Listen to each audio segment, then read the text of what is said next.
तेल नदी ब्रिज तलु युवकों मृतदेह उद्धार। बलांगीर जिला तुसरा थाना अंतर्गत तुसरा गाँव 19 वर्षीय युवक आसमान छत्रिया मृतदेह सोमवार राति तेल नदी ब्रिज तलु उद्धार कर।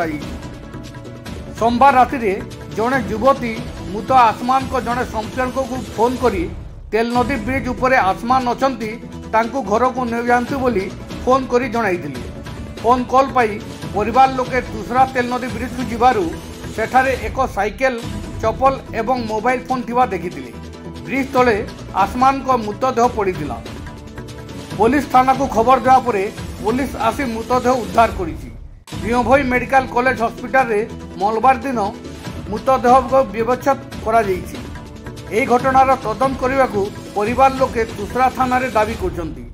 तुसरा थाना ए नहीं अधिक तदंत जारी रखिछि। बलांगीर मिर्चा न्यूज टीम ब्यूरो।